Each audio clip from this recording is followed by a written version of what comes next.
Hello दोस्तों, EFL learning के नए वीडियो में आपका स्वागत है। आरईसी लिमिटेड ये एक पीएसयू कंपनी है और डिविडेंड के लिए ये बहुत ही ज्यादा जानी जाती है। तो कंपनी ने डिविडेंड को लेकर इंपॉर्टेंट डिटेल्स जारी की है। तो दोस्तों इस वीडियो में हम उसके बारे में आपको बताएंगे। यही नहीं, आरईसी लिमिटेड कंपनी के बारे में बताएंगे, पूरा डिटेल में इसके बारे में हम चर्चा करेंगे और इस प्रश्न का उत्तर देने की कोशिश करेंगे कि क्या ये आपके पोर्टफोलियो में लॉन्ग टर्म बेट ये हो सकता है या नहीं हो सकता है। और हर बार की तरफ फोकस डेटा में ही होने वाला है दोस्तों।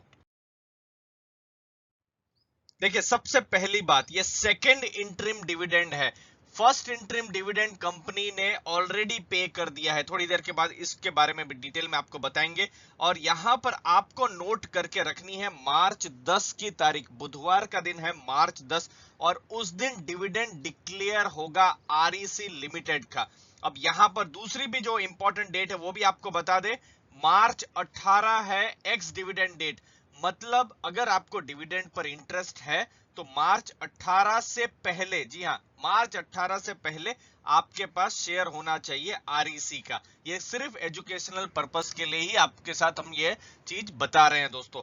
मार्च 19 को रिकॉर्ड डेट है और आरईसी एक बहुत ही अच्छा डिविडेंड पेयर रहा है, पास्ट का इसका रिकॉर्ड रहा है। तो क्या है रिकॉर्ड, उसके बारे में थोड़ा सा डिटेल में हम जान लेते हैं।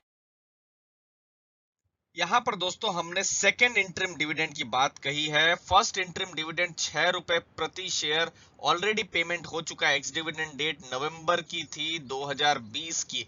और देखिए, पिछले साल 11 रुपए पर शेयर का डिविडेंड हुआ था। अभी स्टॉक का प्राइस 140 150 के आसपास रहेगा। आप वीडियो देख रहे होंगे तो अलग अलग प्राइस हो सकते हैं। उसके हिसाब से भी आप देखें तो 7 साढ़े 7% की ये डिविडेंड यील्ड बन रही है, जो किसी भी एक फिक्स डिपॉजिट से ज्यादा अच्छी है। वैसे हम डिस्कस करेंगे कि ये स्टॉक कितना कितना आप इस पे भरोसा कर सकते हैं। स्टॉक का प्रोज कॉन्स, पॉजिटिव नेगेटिव, सब कुछ डिस्कस करेंगे थोड़ी देर के बाद। फिर देखिए, 2019 में भी 11 रुपए का डिविडेंड दिया है।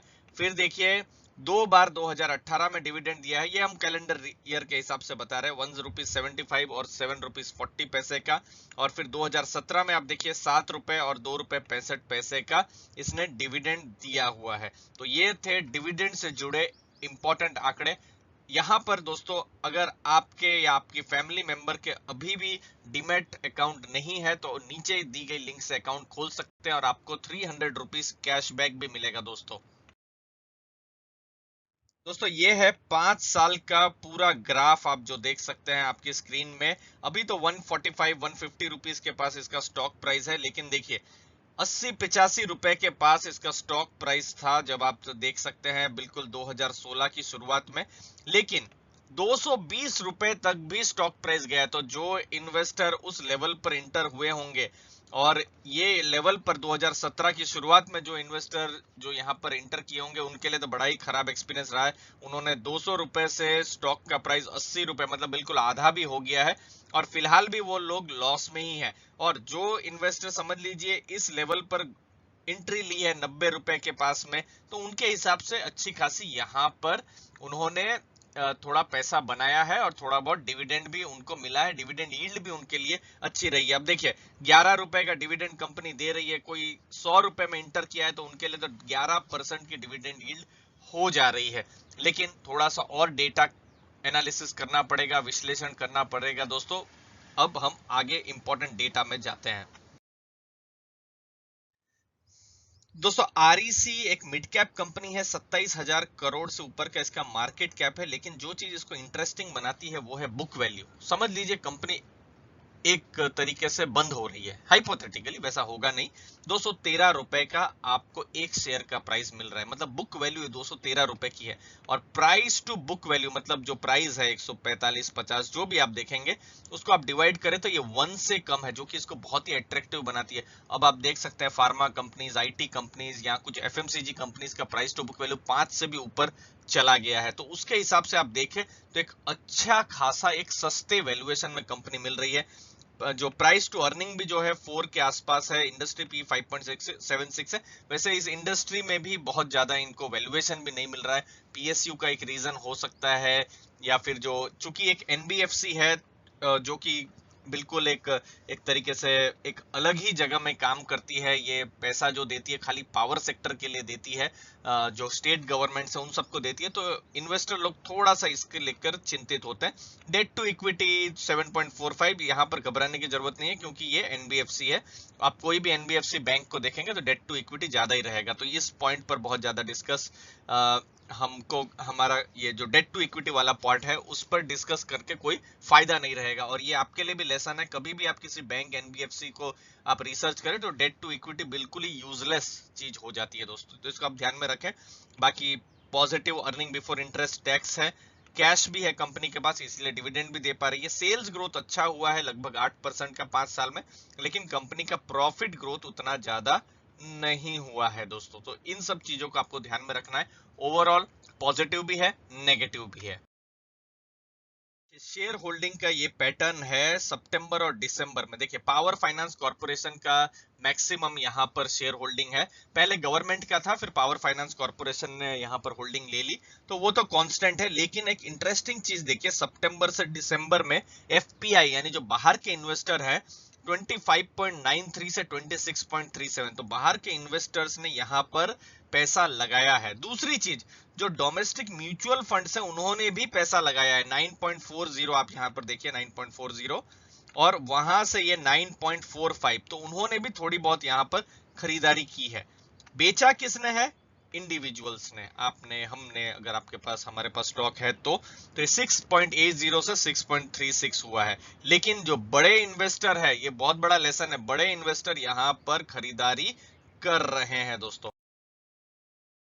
अब ये है कंपनी का डिविडेंड का डेटा। डिविडेंड में कंपनी ने बहुत अच्छा से बहुत क्लियरली कहा है कि dividend payout as percentage of equity share capital 55% से 53.5% से 110% तक ले आए हैं। मतलब कंपनी डिविडेंड देगी और ज्यादा से ज्यादा डिविडेंड देगी। और यही नहीं, चूंकि एक एनबीएफसी है तो एनपीए और वो सब चीज को लेकर जो होता है ग्रॉस क्रेडिट इंपेयर्ड एसेट जो कहा जाता है, वो भी हम देख पा रहे हैं, वो भी नीचे जा रहा है, जो कि एक पॉजिटिव सिग्नल है। मैं थोड़ी देर के बाद अपने व्यूज भी बताऊंगा कि एज एन इन्वेस्टर मैं यहाँ पर क्या करूंगा या मेरी यहाँ क्या रणनीति रहेगी दोस्तों, लास्ट में सब डेटा के एनालिसिस के बाद।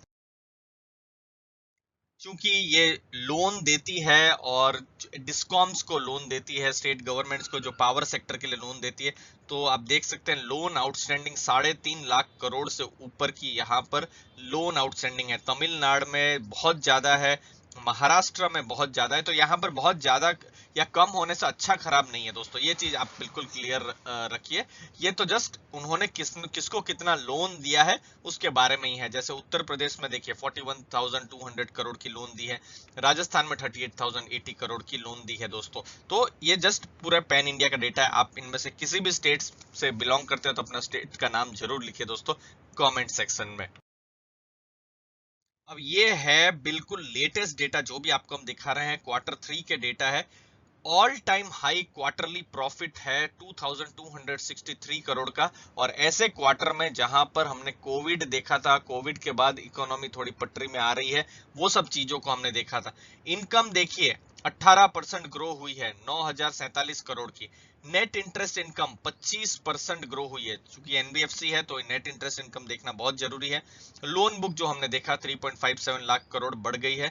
एसेट क्वालिटी इंप्रूव हुई है जो कि अपने में एक पॉजिटिव है, जो कि आप देखिए 3.16 से 1.95 कम होना, ये बहुत पॉजिटिव चीज आप देख सकते हैं।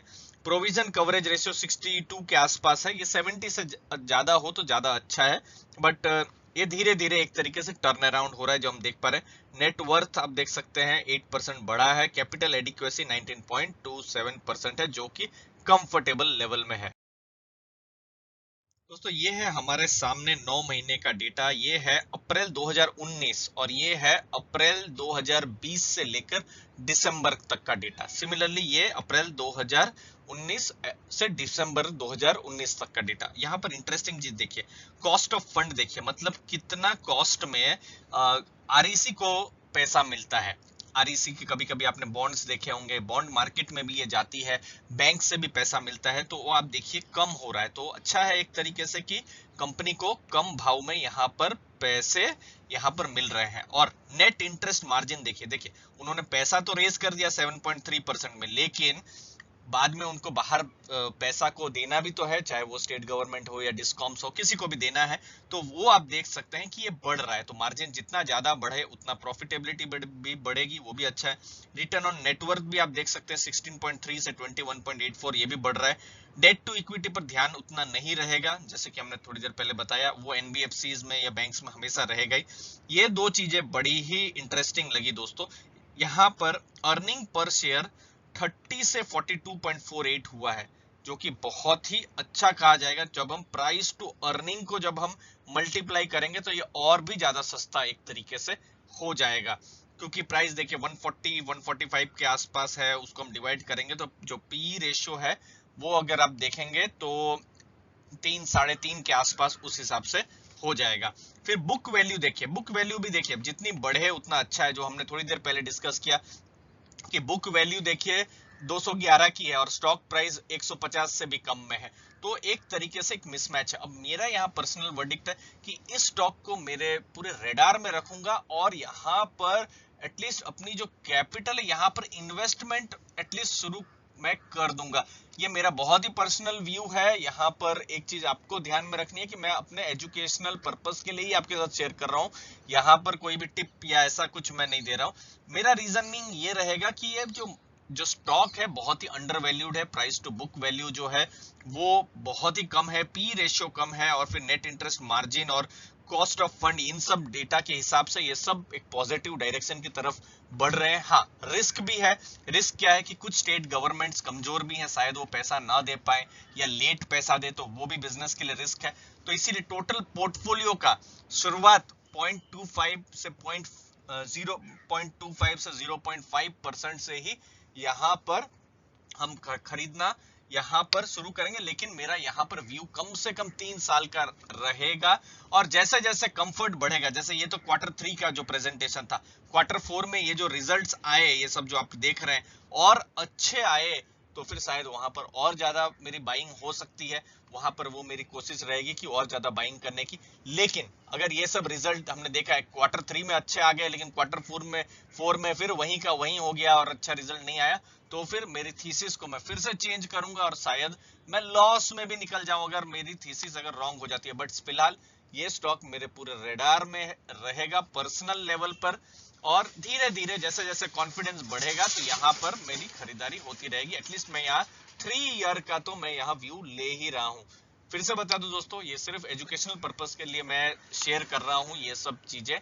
यहाँ पर कोई भी रिकमेंडेशन स्टॉक के लिए नहीं है।